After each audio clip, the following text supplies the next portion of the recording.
Hey Aquinas, we are here to do I guess like a demo of this entrepreneurship or business coaching workshop that we had initially planned for some students. But we're going to sort of model what the hour would have looked like with my actual business or organizational dilemmas, which is really cool. So Aquinas, thank you for being here. I'm very happy to be here. I'm happy to help in any way that I can. And I know that we spoke, right prior to coming on live or recorded that, you're dealing with several kind of organizations that you have founded. Two for-profit and one nonprofit. And my understanding is, at least for this hour, you want to focus on the nonprofit and I guess, potential steps for that. I do want to preface by saying, obviously, most of my experience is for profit and starting businesses to make money. Sorry. Of course, I'm also kind of like broadly an analytical thinker when it comes to anything. I do think nonprofit because it's still an organization, which one I would assume you want to see grow, that there can be some parallels to a for-profit, but in many ways, to be frank, like this might be more of a brainstorming session, and then me bringing in whatever knowledge I could have to bear that would be applicable for a nonprofit. Yeah, definitely, and I think that's a good characterization. And I think too, the way the nonprofit and what I hope like to do with part of my life mission, I think it's very aligned with some of your views on how education might be funded, like privately funded, for example.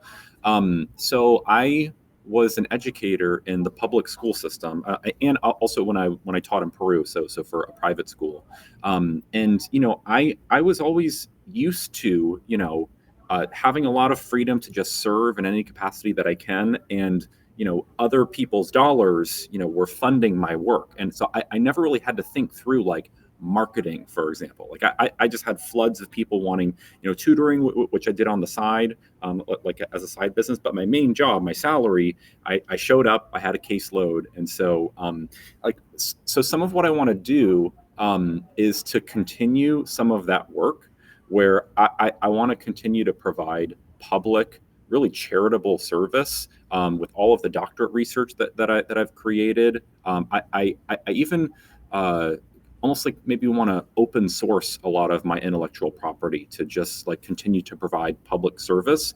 But for the public to recognize the value of this work, which I mean, like some of what I want to share with you, Aquinas, like in the last year, like I'm really trying to model the care learning framework very, very well. So we have like furniture, appliances. We have a free store where we're providing public charitable service. We have an after school teen program with our local public school students who came and are doing protest art to make a difference in their school systems. We have renewable energy with all these jackeries because we only have one outlet in our space. We have multiple micro schools that are coming together, and like it's this huge movement in education that I just think is so valuable to the public. And I I don't want to be charging people for this because these are students and families um, who have been so underserved in our government run system that they have either fled, literally escaped for their own wellness, mental health, academic success, physical safety, psychological safety. Um, and we're reimagining education, but these are families who also don't have access to many financial resources. Um, and the work that we're doing with care, um, the seven C's, our five domains, all of the research that we've put into practice is serving these families and students so well. I hope that the public will recognize that, wow, there's something to this, and will contribute to this. And so the nonprofit organization Care Education Foundation, which we have a board, we're incorporated, we have our pending 501c3 status. I'm hoping that the public will say like, yes, we like this, we want to donate to it, and then we can kind of show the world how valuable caring is, because ultimately that's what it comes down to. I also have a for-profit business called CAREvolution LLC, and that is the organization that runs the Care Society. So we do have with these students who you may have just seen, there are some paying students and families. So we have some students who are on full scholarship, which we're just kind of providing charitable service to, but we do also have some paying families who are in the Care Society. They're paying for membership, and they're paying Rebecca Faree, who is who's one of our pod leaders and coaches. So that's really cool. So we do also provide paid services like learning pods, workshops, courses, access to clubs, all of those things on our Mighty Networks platform. And so the Care Education Foundation, the nonprofit donations that come through, can also provide additional scholarships to students, who then can provide a livable wage to educators as well. I hear. What comes to mind right away to kind of focus on, especially since you started out with it, is the nonprofit, and I believe you said you also really wanted to focus on that aspect of this conversation. Broadly speaking, then that comes down to how to raise the money, right? How are you going to get the money for the nonprofit? And I know you have done these first steps, but just to kind of reiterate on the importance is like the mission, the philosophy, where can that be seen? Is, I assume there's a website that says this is what the nonprofit is, these are what our goals, ideals are, and this is how we plan to implement, meaning this is how we plan to use your money, you donors' money. Yeah, definitely. And actually, just I think like a week ago, I started to populate that page on our carevolution.org site. Here, let me see if I can share my screen and show you.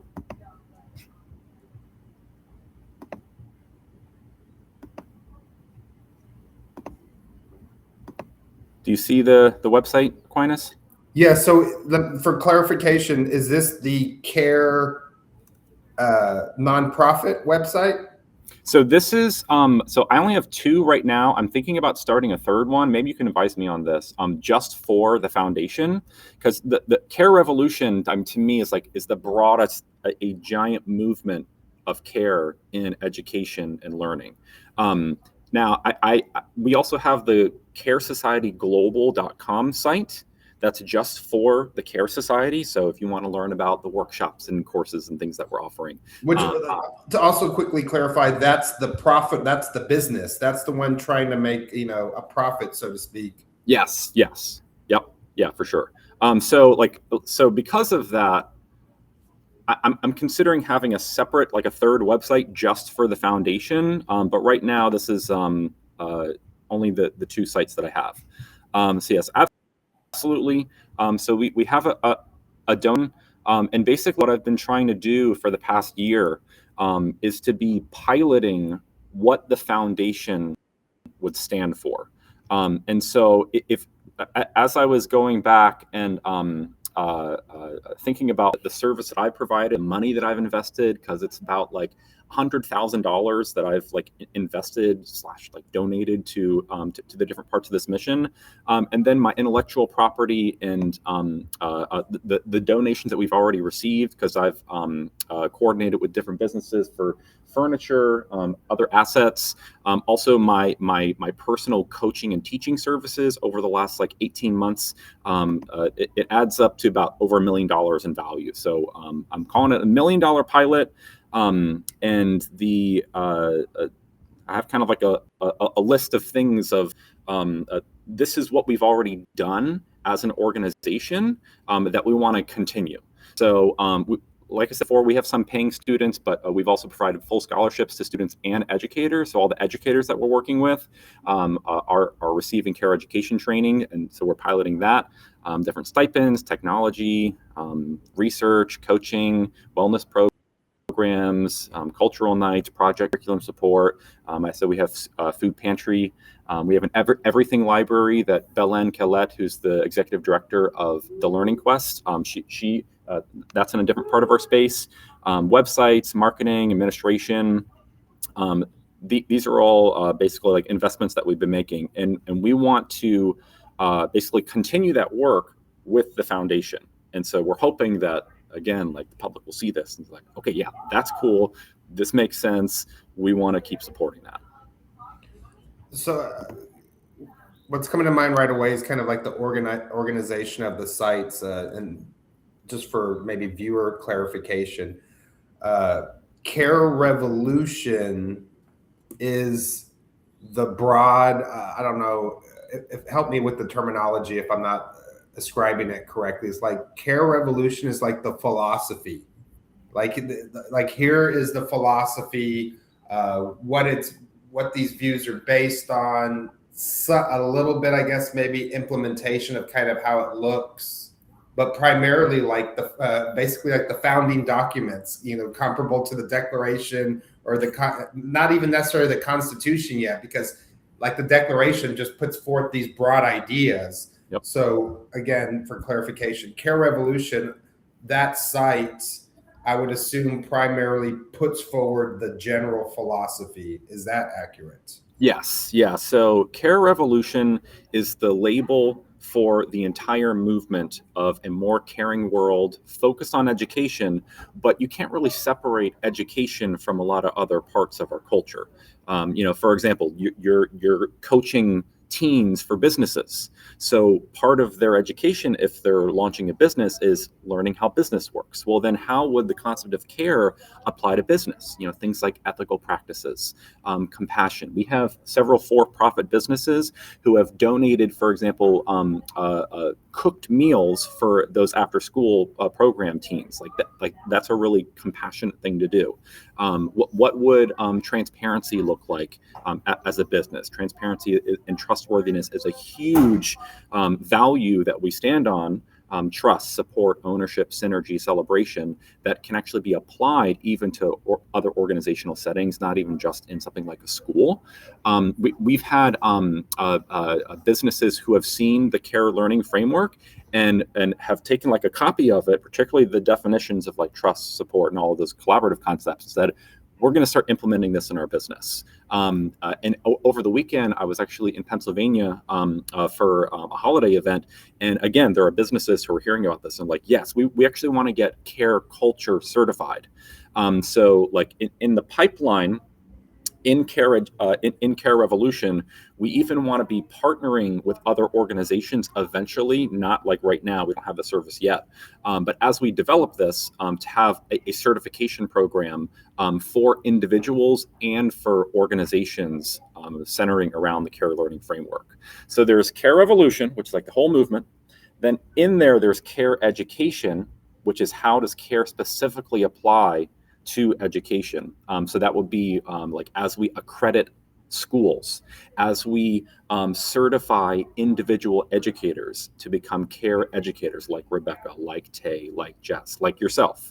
And then we have our own flagship model, the Care Society, which is in that. So it's like a Venn diagram. And the Care Society, we're actually a closed private community where that is a for-profit business, but we're modeling what it would mean to live and learn better together with care.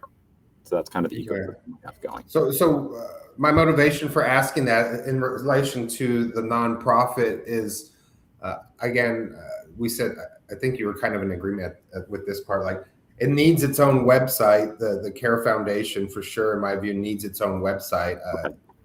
I don't think it doesn't seem like it would be so complicated because you're not trying to have activities done on there. It's more like information, donate, and just information, I think, broadly, right? So yeah, well, that's something that I want to maybe talk to you about. It's something that I've spoken with the board. So the board, it's me, my mother, and Elizabeth Wagner, who is also an administrator and co-founder of the Care Society. And so I guess like what I don't know is like, would the nonprofit actually be like running any programs, or is it more like if you just want to donate to care? Because we do have a specific like mission for the foundation: scholarships, grants, research, educator training, programming that's related to the care learning framework. I mean that Let me ask you this right quick, because like you just threw in training. Why would there be training with the foundation when you already have that with the nonprofit, when you already have that aspect as part of like the Care Global kind of, not Global Society, I'm sorry, the CAREvolution site, where you're already saying that's where we'll do the accrediting of organizations, schools, people. Why would you then have a similar, if not the same thing on the foundation? It seems redundant, no? Yeah, well, so the way I sort of envision it is that like the funding would go for training. It's kind of the question I was putting out there. But in my mind, it would make sense that the actual training itself is housed under not the foundation. That the money that comes through the foundation would recognize that program as valuable and award grants and scholarships for that programming, but it's not actually like managed by the foundation. So it kind of bolsters at least what I was envisioning in my mind. It's like, again, it wouldn't be like you just gave that list of where all the different things have happened. Basically, where some money has gone, the $1 million value has gone to some of these things. On the nonprofit, in my mind, it has to have reference to the CAREvolution, whether that's just a link from there to go, hey, this is what's guiding us, or it's a synopsis, a very succinct synopsis of that here, and then go to that page to basically understand like the full story of it. Yeah, like the umbrella is the guiding light, even for the nonprofit, as it is the guiding light for all the other stuff. Yeah. Now on the nonprofit, because in my mind, especially because you're stressing like donations, receiving them, and then kind of awarding them. We could use the technical term grants as you award them. But again, the nonprofit is all about please give us the money to support this overall vision. And when it comes to the giving of the money, and again, I do think it's important, it has its own website, because I know that I recommended a website builder for the profit one. Me thinking on this one is like, it doesn't seem like it needs to be something in any way expensive, because it's primarily informative, and the most complicated mechanism is the route of giving us the money. Yeah. So to me, that's not an expensive. I mean, I don't know prices, wide range, but like should be very simple on that. Now, going back to that website and that list that you gave of things you've already supported, through that $1 million value, I've always thought it'd be great, and I know there are some nonprofits that do this, is if you had almost a tab kind of thing for each of those different types of potentialities, and some that you've actually done, and saying, do you want your money to go for this one or this one or this one? I feel like that makes it so that people will, one, they might be more tied in because of direct experience with any one of those. And to be fair for the donors, it's easier to have like borderline of accountability. Like, well, then what happened when you did it with one of these, with not subjects, but one of these areas, of that list. Yeah, that's a good point. And what I know is that in the Squarespace, which is the builder for the carerevolution.org, when you donate, you can have different funds that you select from. There's like a drop down, but it's not like I don't have any of those categories as it stands right now. This is also very new, like just in the past week. But yeah, no, I think that would make sense to have the separate website and to have the different specific things to donate to. We also do have like a percentage amount that if it does go to the general fund, this is kind of what we would want to allocate it towards, which is majority scholarships and grants that go directly towards the students, educators, and micro schools. So yeah, okay. So I need to think about making another website, which I don't know. I mean, well, the nice thing is that if it's like, I think that the foundation will be by far the easiest website to create. Because again, it shouldn't have hardly any pages to it. It should just be like a way, again, to whatever extent you think the synopsis needs to be that is guiding it, which is all those documents you have on CAREvolution, but those don't need to be repeated again on the foundation if they can quickly be linked to, but also that synopsis should be, I don't want to say extensiveness, not a synopsis, but like, not that they would, because if you go to the CAREvolution, and I know there's a bunch of documents, right? It's not just like 4 or 5 pages, like it could be 40 or 50, right? On those different things. Yeah, well, definitely the Care Society website, I think, is the most like busy right now. CAREvolution would be more busy, but some of it is just not built out yet. So like going back on the CAREvolution, I don't think it needs to be like necessarily all the particulars that are on Care Global Society, because that one has, this is how it will be implemented within, our pods and so forth. For the nonprofit, the people just need to know the vision, which could be, in my mind, is almost like a manifesto. And then the particulars are those different line item of things. These are the type of things that we support, guided by this manifesto.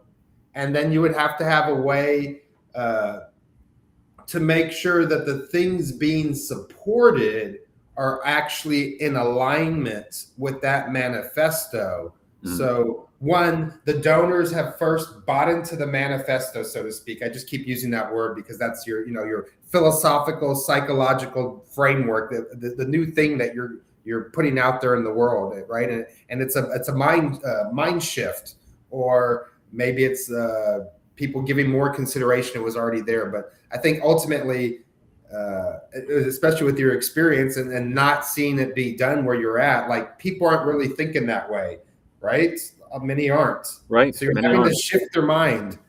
And that's where the document has to be, especially in relation to the donors, like they are on board with it and they think minds can be shifted through the activities. Through the activities you're going to do, Jimmy, now I'm thinking out loud a little bit, but how are you going to figure out who to be? It's like a little bit of a chicken and egg, because won't you in some ways be taking a chance on some of those, if you would be, where they haven't yet been CARE certified or whatever, but you have seen enough about whatever those people or organizations that you're like, at least seemingly there's a lot of overlap with our manifesto. Or are all of them kind of like certified? Like if I went through that list of those activities that you have done and I said, and they involve people or organizations, would I be able to say, hey, Jimmy, you've actually certified all of those? Would that be accurate? Or was it more accurate, you knew them enough in such a way that you thought at least partially, if not fully, they embodied some of that manifesto? I mean, it's kind of both. So right now, everyone involved with our organization are, I guess, like going through the program together. And I have like 3 like levels of certification, where like at the highest level, level 3, which no one is at right now. That would be like, you would be fully certified to go out and run your own micro school with no like direct, not oversight. But like, I wouldn't be like teaching in that organization. And that's what the partnership between us and Root to Rise, which is one of the micro schools, and the app, the platform called Our Micro School. Those micro schools will need to go through that full program. But right now, all of our educators are building that together.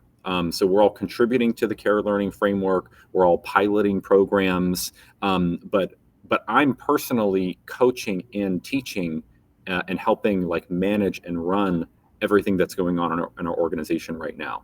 So we're setting that standard, and then new micro schools and educators who, for example, are on this other platform, Our Micro School, can like start from scratch and go through a similar program and training and contribution that, like you, for example, like you've been growing with us, and you are an amazing educator. Now you've also run your own school, and at this point, like I would fully trust you to be working with students. I mean, we have this workshop.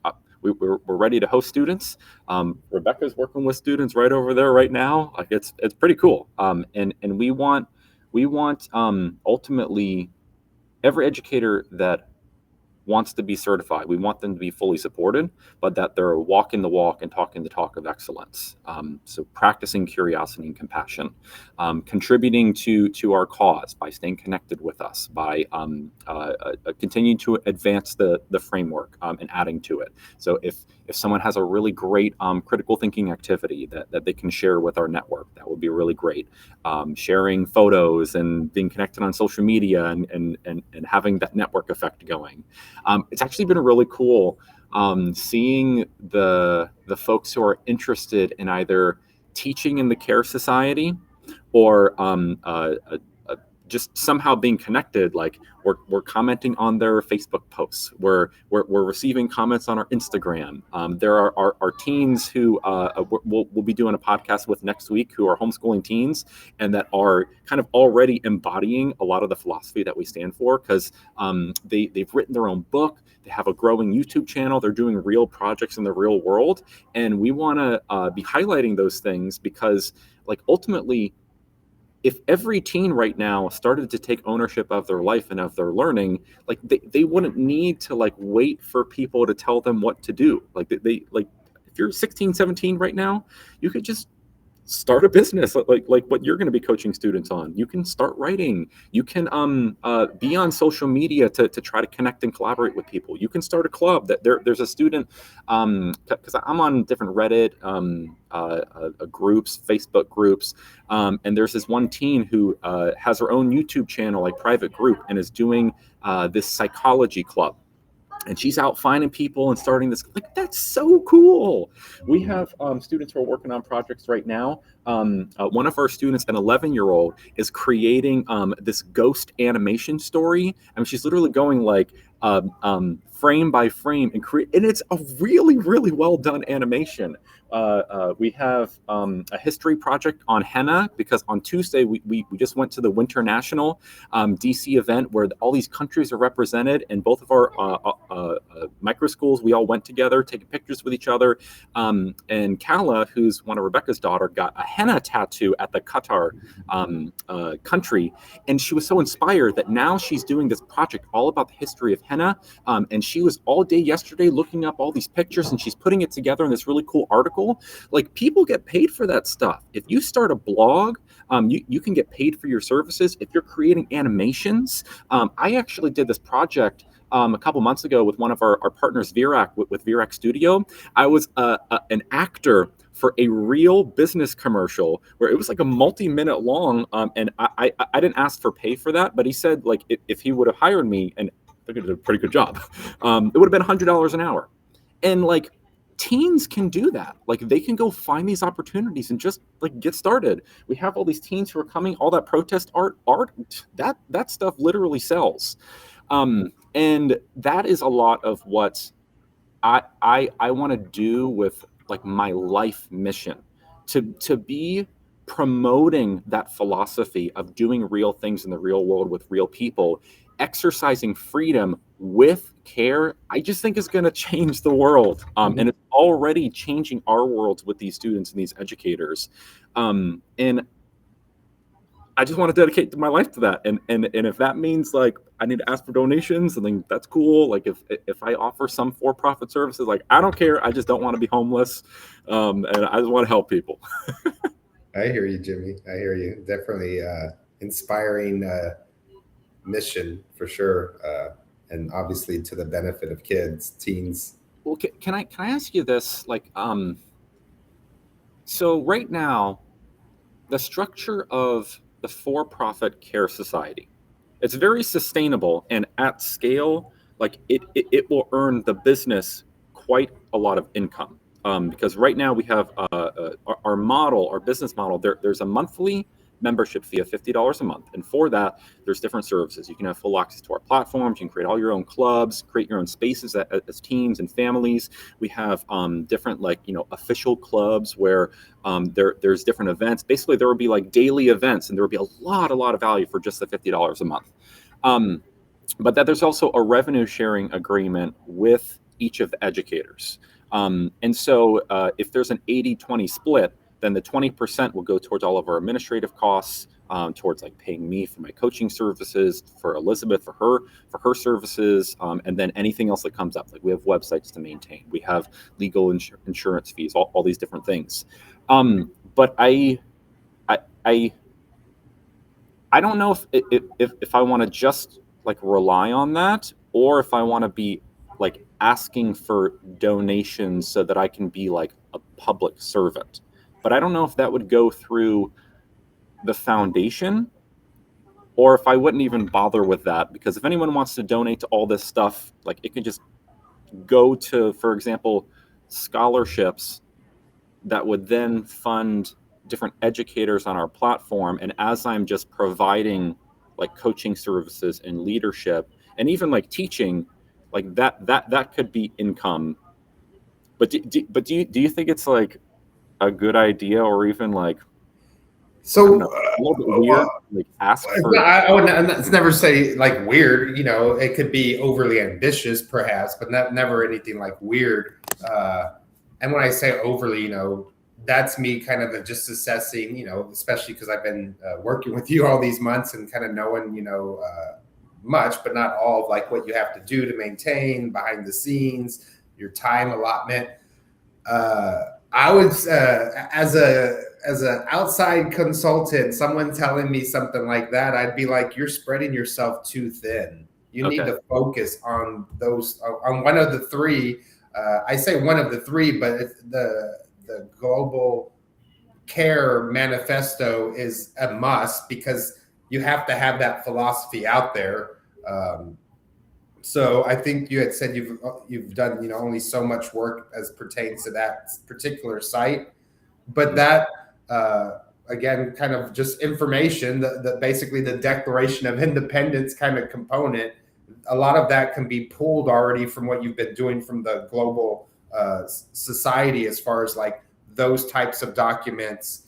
Again, without I don't think needing so much practical implementation. Again, just like the Declaration of Independence, I wish I could remember it verbatim, but it was putting forth ideas, liberty. I think property was originally in there, but the broad idea of liberty was what was in that Declaration of Independence. The Constitution was now like some implementation part, but you had to just have that vision. So the vision component is essential for all of this. So whatever that website is, tell me again. I just wrote it down. Yeah, carevolution.org. Yeah, carerevolution.org.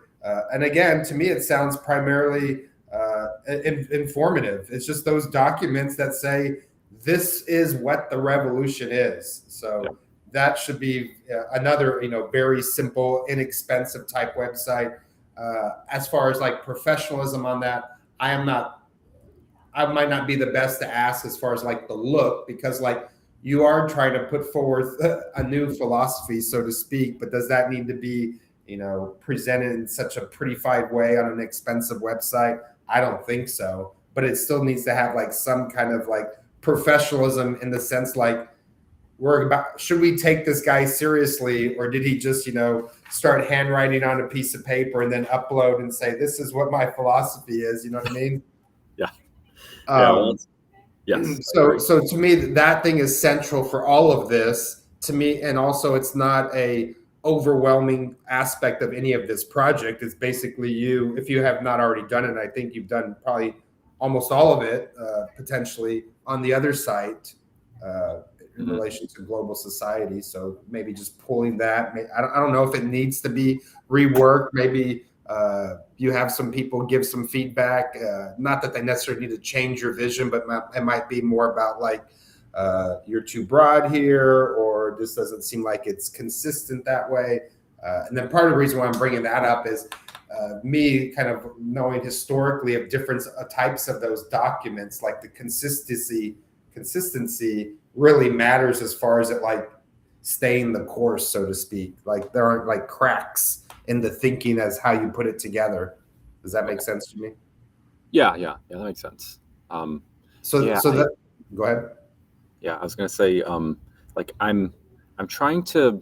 I don't know what my belief is on how professional and like perfect everything should be. Like I part of me sees these really polished, optimized like videos that are online that's just like designed to like perfectly catch your attention, and the cuts are all exactly, and part of me. Let me say something on that right quick. So when I say like on the document, like to me that's different from like the polishedness of what you might be saying on like presentations of video. I'm mainly, it sounds like with like not dogmatic, but like whatever is you're saying in that manifesto, like it's got to be clear. And for me, for my study, for it to be like long-term effective, then it's got to have a logical structure to it. Like it has to make sense as a whole unit, this manifesto that you're putting forward,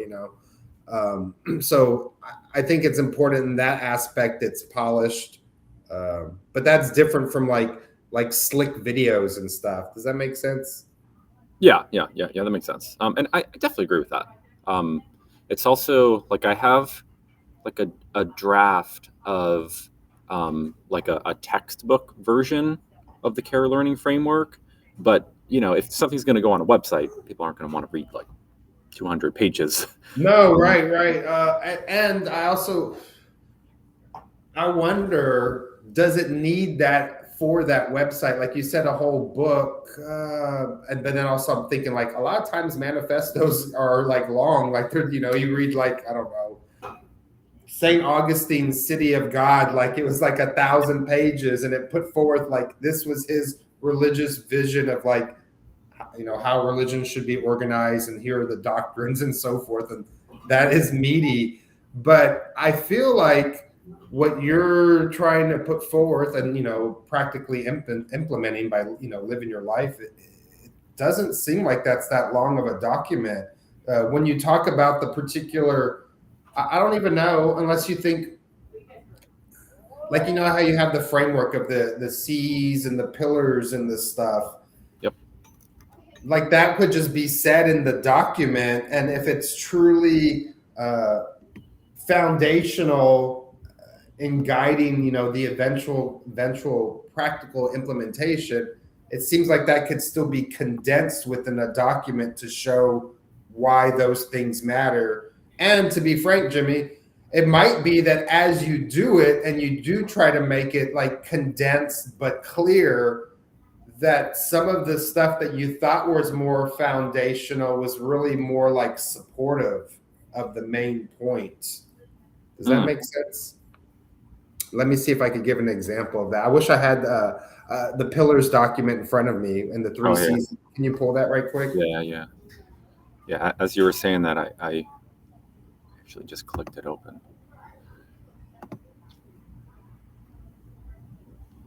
All right. Can you see this? Yeah. Is there a way to make it a little bigger or no? Well, let me see if I can do like a full screen. Is that this?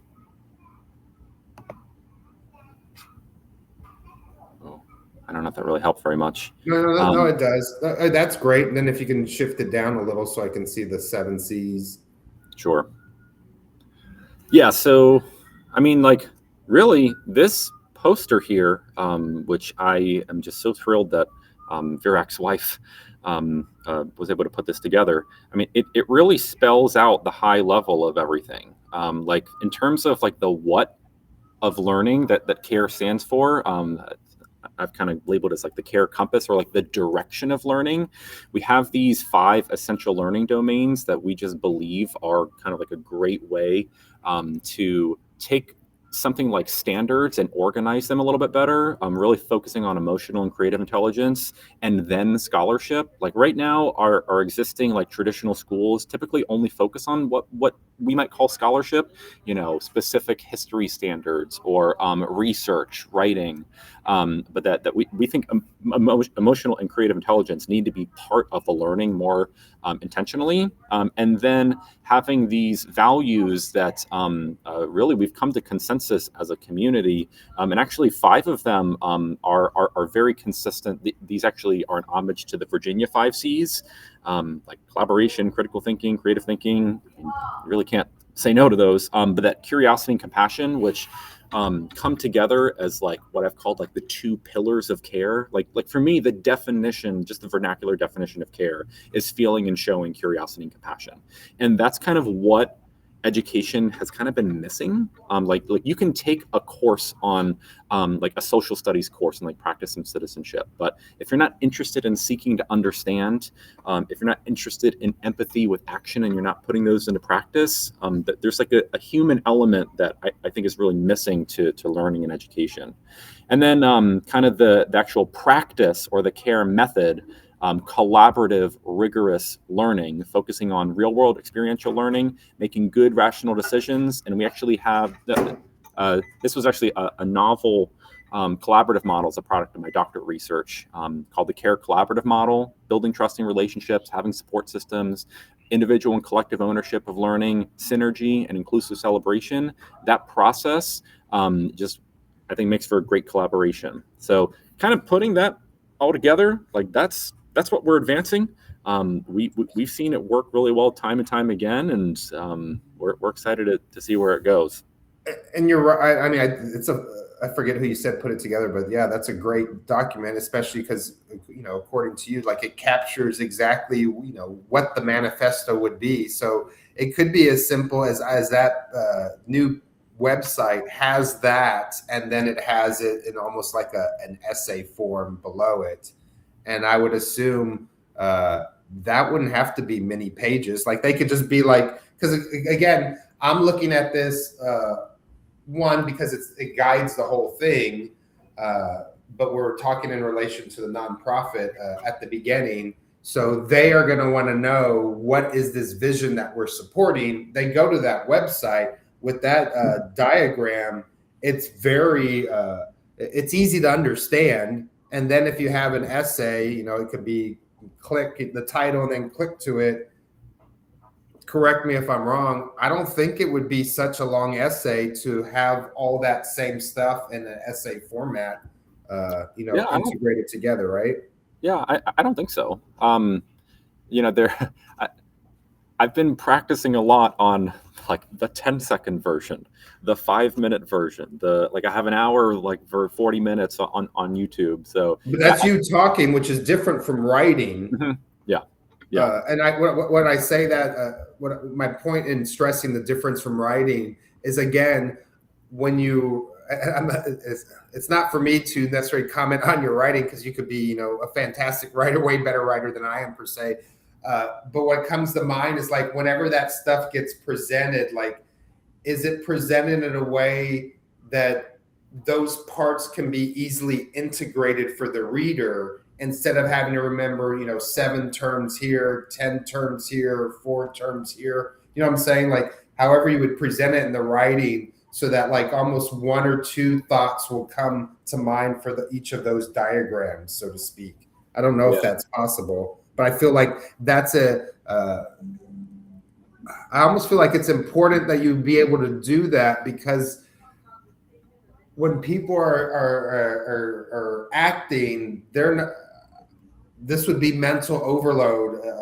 Part of the program, they've only received whatever level of your training, but now I got the 7 this, the 3 that, the 5 this. It's like, what is going to easily orientate my mind towards that behavior if I haven't had the 10 hours workshop with Jimmy and so forth?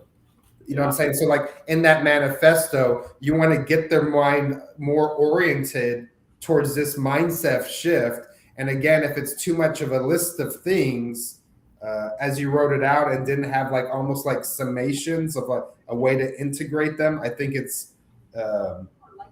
it'll be harder for their mind to shift. Does that make sense to me? Yeah. That makes sense, and that's been like part of the challenge, and as well, like what I think clicks or really resonates with people, or the way that they process the information is like a little bit different for each person. And so like some people will see that poster and like it makes sense, or like the concept of collaborative rigorous learning, which is the bottom 3 of the 5 graphics that you just saw, like that how of learning makes a lot of sense to people. Some people want to just focus on the 7 C's, or even they just really value emotional intelligence, and so like part of what I even notice as in my doctorate research is that like different people like very highly value certain parts of what you see in the care learning framework, and that's like what they really love promoting. Like my father, for example, he likes promoting accountability and consequences, and transparency. And so some people really like the inclusivity, the celebration piece of the care collaborative model. But definitely like for it to be concise, logical, easy to follow, and that there's not too many things to like remember, I think is definitely really important. And like I said, primarily important in relation to this manifesto. I keep using that term, but you know what I mean when I say manifesto, right? Yeah. Okay. So then, assuming that were to be done, and again, the original focus was the nonprofit, that nonprofit page has a condensed summation of that with the link to go, however you would phrase it. I'm not saying I know off the top of my head. For the full vision, check out the page. Okay. Ideally, they went and checked out the page. They got it from the diagram or they read the manifesto and they're like, yes, I see the value. I want to get on board. I'm interested, not yet committed. I'm interested in possibly giving money. I'm back on the nonprofit. What am I giving money to? What do I want to be giving money to? So if you have it sectioned by the different things where if that money can go, I feel, and maybe to your dad's point, in a way that it's trackable, accountable, so that they're not like, well, I guess they implemented whatever in that vision in relation to this stuff. You'd want to have a way for them to feel confident knowing that that is the case. But I feel like, again, the choices, it'll more easily align with their particular way of how they want to help. It might more easily align with, out of all the choices, they might go, oh, Jimmy's great, but like this is really the one. And he might not yet realize it, even though he's done several. But I've donated to other organizations, and this one of the 20 choices, if there were 20, that one I know or feel my money is really going to have some results. Yeah. I think that's a really good idea. What do you think? What do you think some of these categories would be? Like, well, I would go back and look at the list that you had, and then see if we could generalize from any of those. Yeah. Well, I mean, we do have like a what we fund portion of the site, and kind of the percentages of what we sort of envision. What You're saying it's on there right now? We could look at that, or yeah. Okay, let's check out what you're talking about then. All right. Sharing screen. Okay.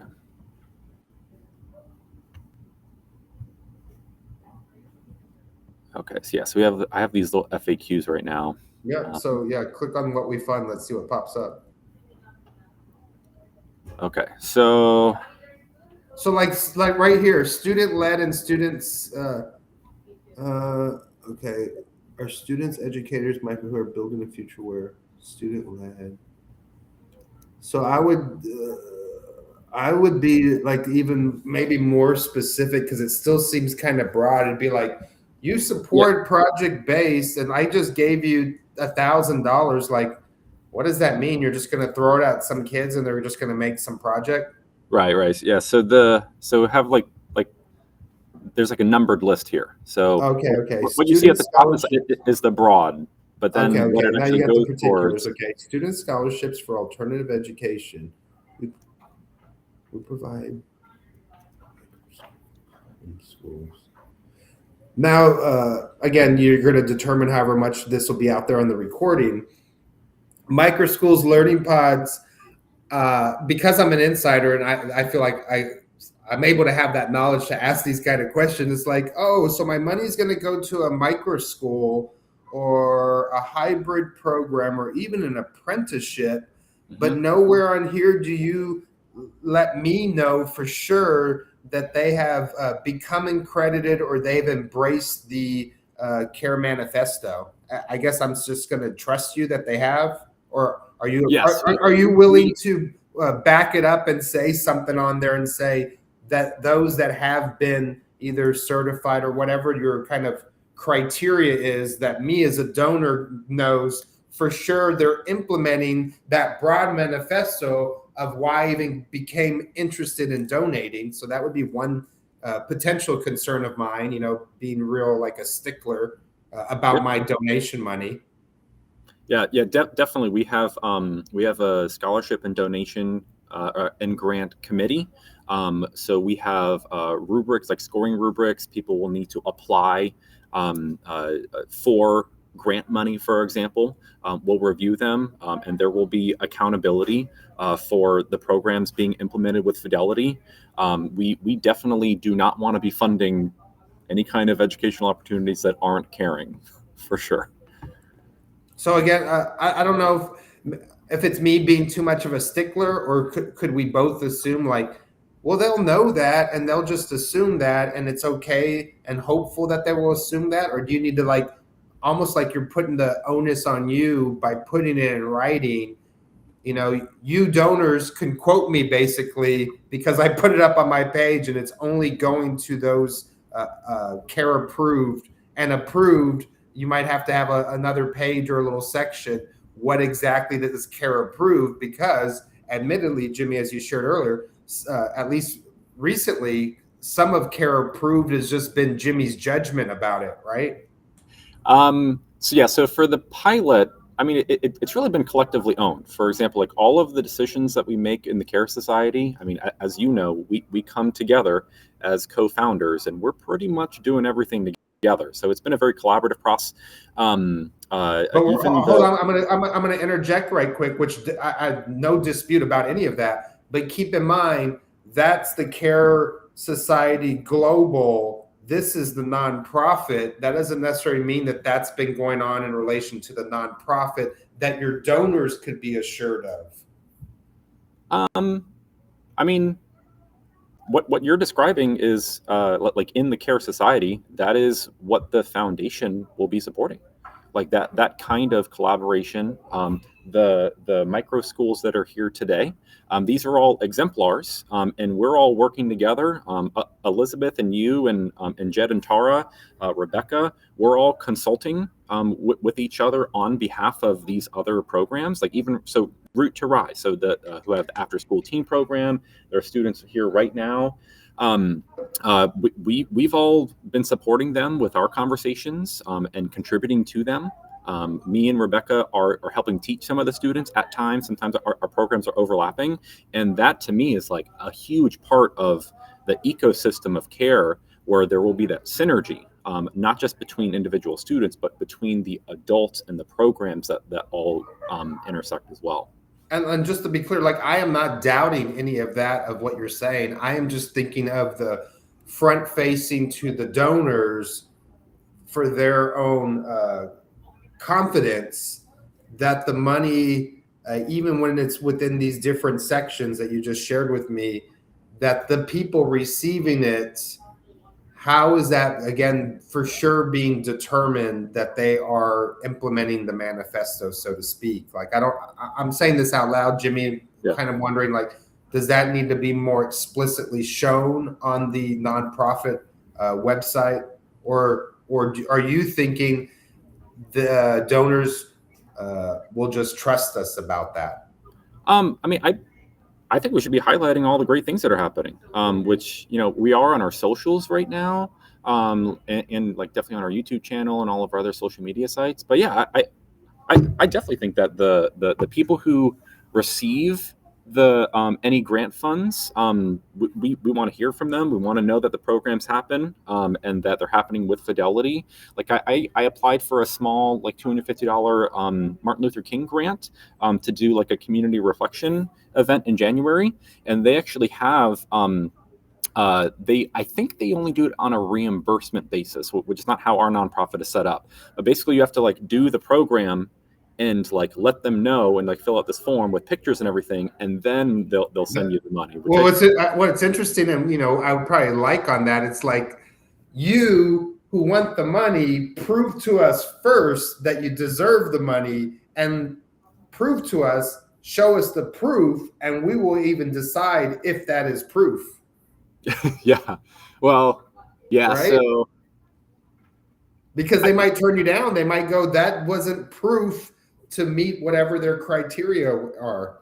Well, so for example, like I applied for a $10,000 VELA grant, which is being under review right now, specifically for the Care Society.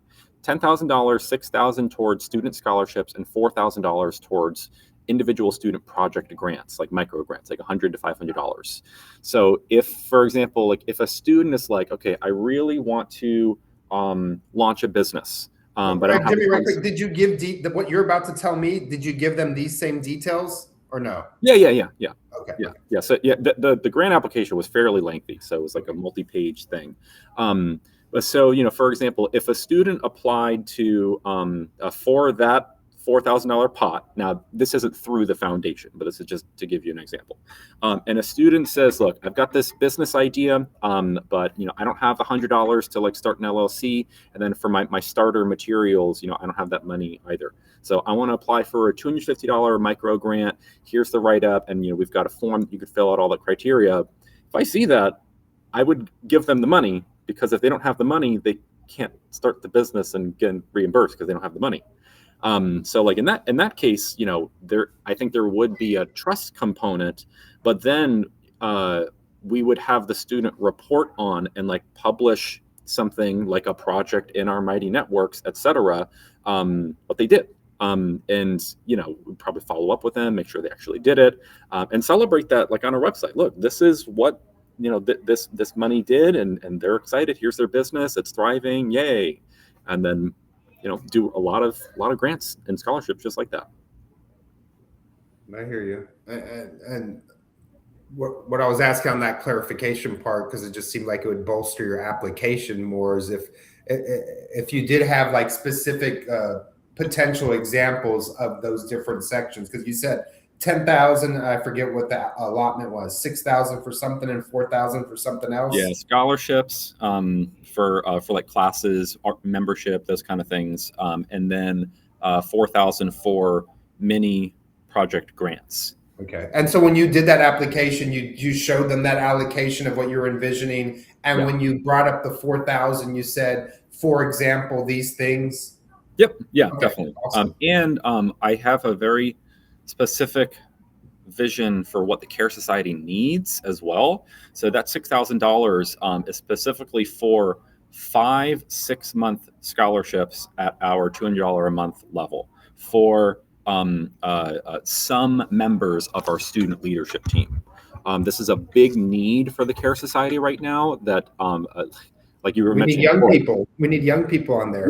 Well, we have a lot of young people, but they're mostly in person, and they're using the Mighty Networks. But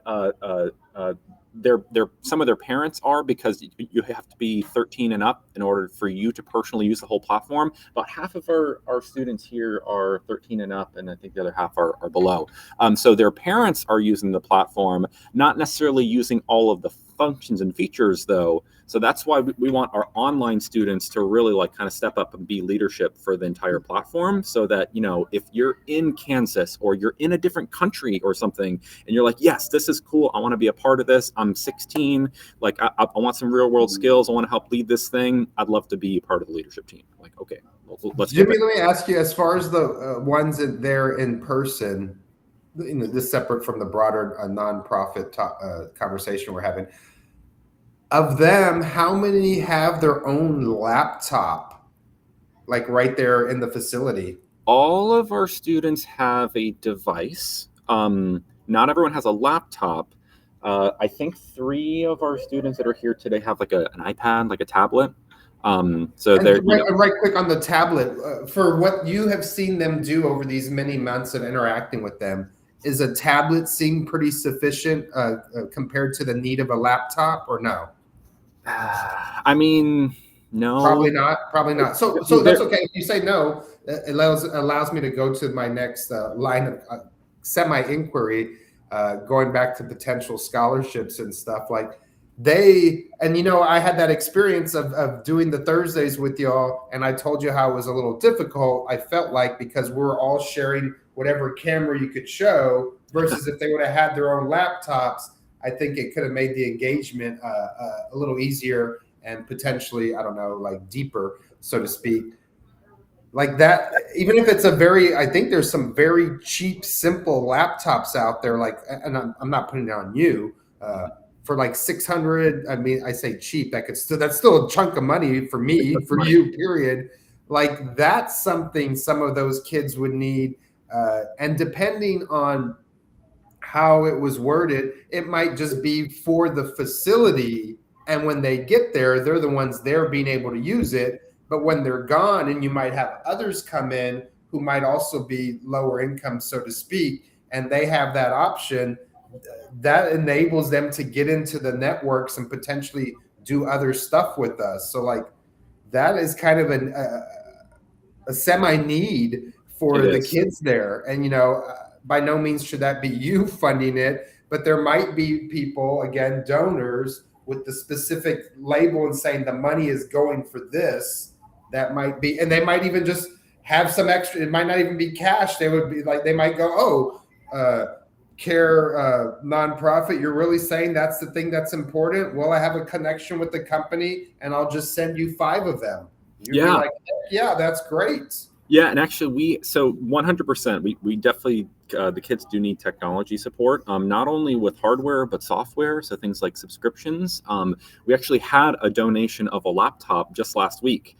So we got this Microsoft Surface laptop, and so one of our students here will be able to use that. So, yeah, and then I think that's a great way that people can help children in general, is not just with money, but if you have really great things that are educational in nature, like our Everything library, it's not even just technology.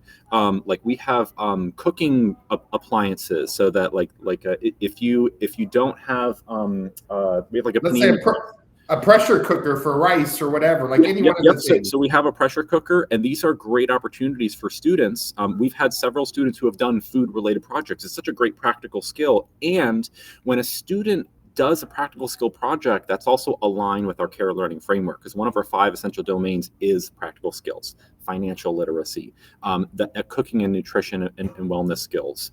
And so like all of those things, donating can help a kid learn. And that to me is like the grand vision, is when we like doing what you're describing is an act of care. And it's something that like it isn't just confined to a classroom. Like my older sister, for example, every year she volunteers and does a civic service of volunteering for the voting polls. And it's just one of her things she likes to do to contribute. Like, that's wonderful.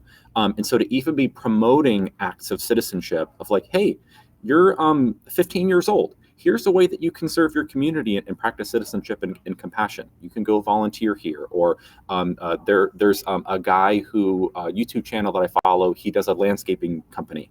And one day a week, he donates like a lawn service for free. So he goes and finds someone to mow their lawn. Like, that's really cool. So we would be kind of promoting some of that, because ultimately, I don't know, I think that's the way to make the world go around. So modeling. And again, even like with those particular examples, Jimmy, going back to the sections, and maybe it will take some time. Like I told you, maybe generalize from what you already have, but I would be willing, at some point to brainstorm with you, where again, it's delineated of like, and this money goes to support, if you want to call them like the service type activities, like being very detailed on that. So the potential donors are like, I believe that actually is helpful. I agree with the manifesto. So when it gets implemented, it's going to be within that framework. So I want to donate for that particular thing. Yeah, I think that's a really good idea. And I'm thinking too, like, if I was a donor, because I've donated to a lot of causes, like I have very specific things that I stand for and think are most valuable. And I would want to know that, like, that's what's receiving my dollars. For example, if I don't even know, like me personally, I really like math and music and philosophy and teaching. So like if there were specific scholarships for like a course that I could fund, I might choose to help teens be trained as educators. Like I think that's just such a great skill for people to have. So yeah, I think that's a really good idea. It will also give us really good data to see what people value. I'm very interested in understanding what people's values are. I mean, that's kind of how the Care Learning Framework part got formed. To see like what would people choose, like where would they want their money to get allocated. I would be fascinated by it. For sure, and definitely broadly fascinated myself, but also kind of like it might end up like revealing. Let's say you had those 10 different, if there were 10 different sections, and like most of the money is just going to these 2, and you're like, but these other 8, and maybe these other 3, you, Jimmy, are like, these are more important. Well, this is what your donors are showing, but 2, going back to your data information, maybe there's information to be gleaned that could then affect different messaging to make this grow more to like what you're wanting, because you're like, I really love this part the most of what we do. If that was the case, you know what I'm saying? You could still learn stuff, kind of like what you're saying from the data of like, I want these 3 others to expand. Maybe it goes back to the 2, and you find out there's like 5 donors in particular that they're your biggest. You might be able to have a conversation, not like, I'm trying to get you to shift your money to these other 2, but you all have been so happy with this. I want this also to grow. Might you have some as a donor, as a large donor, might you have some advice on how I might, or maybe they have in their network, oh, I have buddies and those particular 2 are really important to them. They just didn't know about it. I'll introduce you. Yeah, that's a great suggestion. And it also makes me think like, I think we might even have different campaigns. Like if there's like a need, like for example, we will probably outgrow this space. So I don't know if we would do like a fundraising drive for like specific causes, for example, like I bought all these Jackeries, like $10,000 worth of these like portable, energy devices because we only have one outlet. And so like it would be really great if we could, have the money to get some electrical wiring in here, because we have the ability. You see, like here, like it exists, but I guess the person who was in the space before, I think they just like cleared everything out. Wow. So it's like, hey, like I know you guys really like seeing this kind of thing, but we need the lights to be on, please. And another thing with your particular example there, Jimmy, especially if the word got out about the nonprofit, is you might have someone that donates the building in relation to rent because it's a write-off for them as a donation. Yeah. Possibilities are endless. So, this is all really helpful, Aquinas. These teens are missing out. Now, part of it is that maybe we need to figure out how to market some of these workshops a little bit better. But I also, well, I'm just really appreciative that you're here and you have the knowledge that you do and helping me brainstorm. That is a great act of service. So some takeaways. I agree that I think there needs to be a separate website, even though having a third website is going to be a task. I also, but again, in my view, it should be fairly simple. Yeah. When I say simple, I think of like not so time consuming, and I don't see why, hardly so expensive, whatever that, whether it's you do it or you have, whoever you think is best to do it. It's like the minimum viable website kind of thing, not because you're trying to be cheap about it, but literally, especially with the nonprofit, it is information, and we want your money. Where's your money going to go? Yeah, I agree. And right now, well, one, having the website will make it a lot easier for people to understand, because it's like, if you see CAREvolution, there's all these programs like, what's going on? But also right now it's all on like one page. And so you can't really click on multiple pages to navigate. And even like the name, I want the name Care Education Foundation to be in the URL so that people understand. And right now, like if I tie, because we have a bank account, I have a bank account for the nonprofit, I have a bank account for the for-profit. And so if I've got the nonprofit attached to the website, then like if I want to offer, let's say, paid consulting services, it's like that would be through my for-profit. But like actually, I don't know if I can link multiple bank accounts to the website. I don't know. But anyways, I know it'd be better if it's separated. I was going to say, I remember you kind of telling me there was some hassle in relation to one of those. I would be like, nothing should be connected to the nonprofit. I would kind of be thinking, other than its own bank account, not its bank account, which is a bank account then connected to yours. It's like, because it's nonprofit, and obviously I would never worry about this in relation to you, but like people just would want to know if they put you on the spot, like it is its own entity. There's no way money can be pulled out of there personally for you other than these kind of parameters, because you've already shared that you're willing to some of that money donated go to the profit thing, but that will be understood by the donors from the different sections.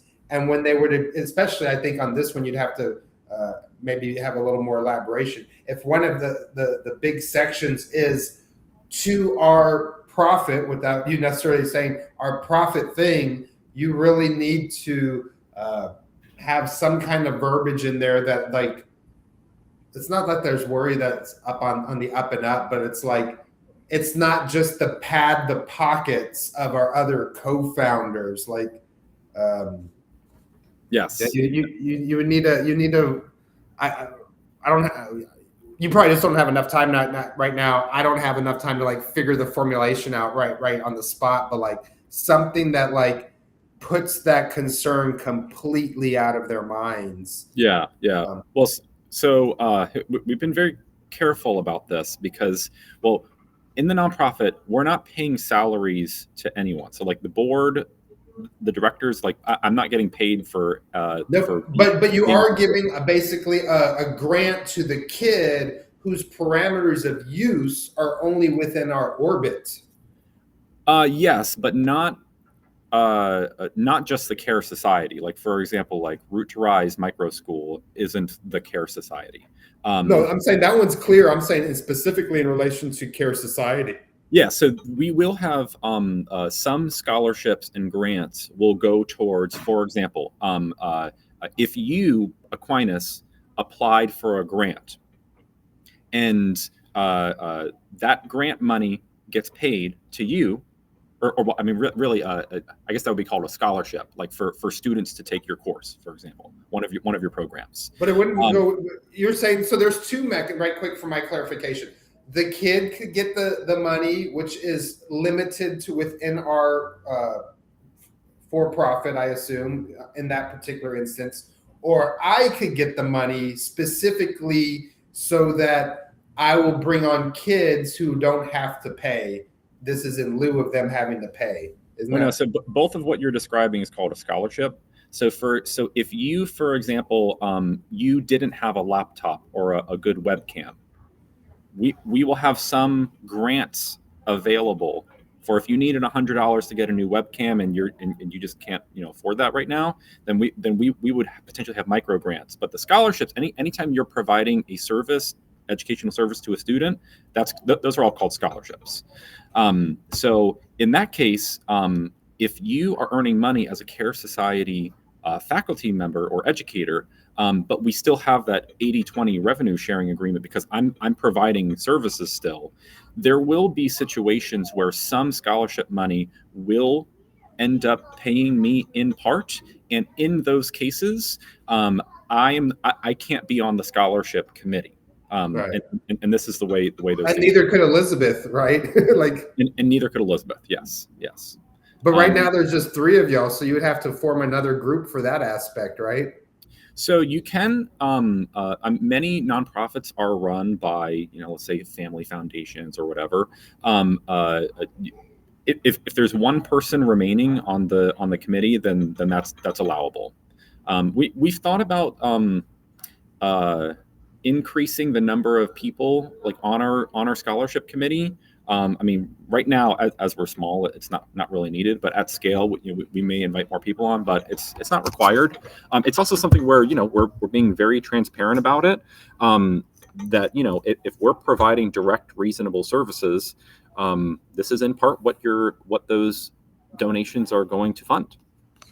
Another thing that comes to mind, because I know I don't anticipate it at all being the case here, but I've followed philanthropy kind of peripherally for a long time, as far as because I'm about private organizations, so I've done some research of who might pick up the slack if there was separation of state and economy, different types of organizations that would arise.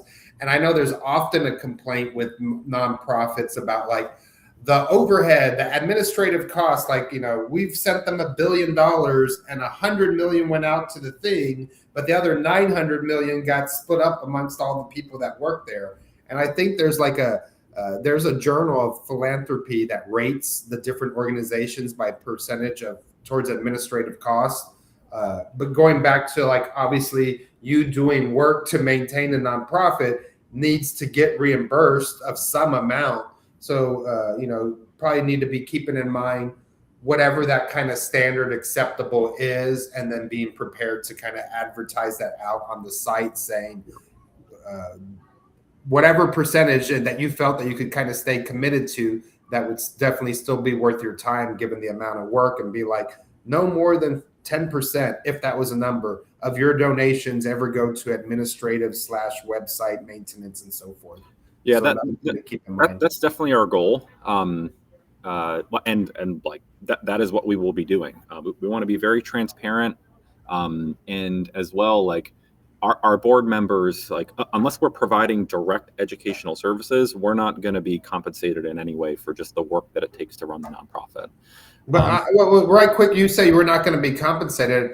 I just want to make you aware, Jimmy, there's nothing wrong with being compensated some amount, especially if it's in with the general practices threshold for a nonprofit. So don't deny yourself that when you are actually allocating time, versus that time could be going to those primarily, because the one website is just manifesto, the Care Global Society, the profit, the profit aspect of your ventures. But from what I'm hearing from you, you seem, which is totally fine, more globally focused on the nonprofit. And if by chance that, let's say you're willing to do 60 hours of work a week for all your kind of ventures, I wouldn't be surprised if the nonprofit takes up at least half of that, potentially, maybe not initially, potentially. You need to get some kind of compensation, going back to you want to be homed in-house. And obviously you're not trying to, I would assume, become a millionaire through the nonprofit. But if you are actually getting some significant, amazing results because of this organization you created, you need to be compensated for that, one, because of what you made possible, and then maybe even more fundamentally, it's still taking your time away. Yeah, that's a good point. Well, that kind of goes back to the one of the questions that I had before, like maybe one of the items, like you were talking about, like a list of specific things people could donate to. Like if people want to donate to compensate, the people who work on the nonprofit, that would be interesting to see if people would You could value do it that. like that. You could do it like that. You could, I mean, it's kind of your choice, because you could also just set a low threshold and be like, understand that of the donations, every time 5% goes for this. At the same time, if you want to be transparent, you could always show what that number is, so then they can know, like, let's say, I don't know, you got a total of this coming year 200,000 in donations, which is still a decent amount, but that would mean administration, which could be probably, I would mean primarily you, because Elizabeth, although she's on the board, even with those amounts, you could probably still handle all the work. Jimmy, if you got 200,000, you would only get 10,000 of that. And let's assume you didn't have your money from your dad. There's no way you would be able to keep allocating that time. Yeah, so, You know? Well, I mean, yes, yeah, definitely. So my point is when you frame it for yourself, and then whenever you implement on the website in relation to the compensation for running the nonprofit, I think it's imperative you put in your mind, I never got this money from my dad. Now, what do I need? What do I need in relation to the value that I'm offering and what is actually, coming in money-wise? Because 200,000 coming in and you're like, shit, I still need 50,000 to live. I would say tough shit, because philanthropies or nonprofits don't get to keep 25% for their administration. I mean, there's some that do it, but that's kind of shitty. I say shitty in the sense, like, you haven't figured out a more effective way that you're having to keep so much. And if it was out in the open to your donors and they knew 25% was going to you, unless you were just freaking amazing, they're going to probably stop donating. But it could grow. It might be that you start at 5 or 10% and you put something out there and you announce to the people, obviously, I love what I'm doing, but just so everyone knows, I am spending 50 hours a week, and you see the number because I've transparently showed you, and I'm only able to sustain from my cut 30,000, and I'm working 50 hours a week. I'm going to put it out to y'all. Either would y'all be willing to donate like additional separate, or what is the consensus vote about me raising the percentage? Yeah, that's a great suggestion. Hopefully I've done the math, like for the hours that are going to my coaching and our revenue sharing agreement.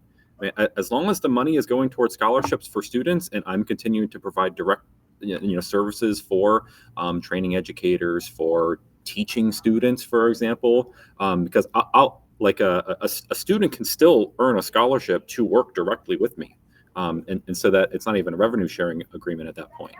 But what I hear what you're saying, but again, one thing I want to emphasize, because it's my impression of you over these 6 months, Jimmy, I feel like you will probably be the type that will gravitate more to the nonprofit, especially if it gets a decent amount of money and you trying to make whatever is possible from that. You'll still have the global society, and depending if we have a conversation about that later, and that kind of set up as a business. But I almost feel emotionally you're going to be way more pulled.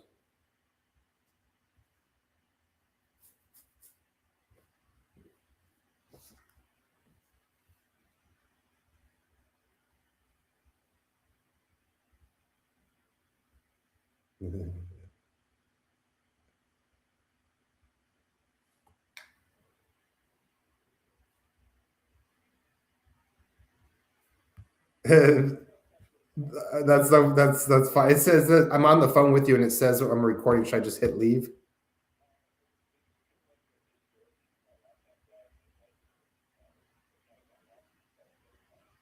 Oh. Hold on. All right, here's Jimmy. His laptop died, but he's on speakerphone before we say goodbye. Okay, all right, everybody. Maybe that was us getting the hook. So thanks, Aquinas, for being on. That was super, super helpful. It gave me a lot of clarity. Great to bounce ideas off of you, and thanks everybody for watching. My pleasure. Y'all have a good day, and I hope you enjoyed our show, so to speak.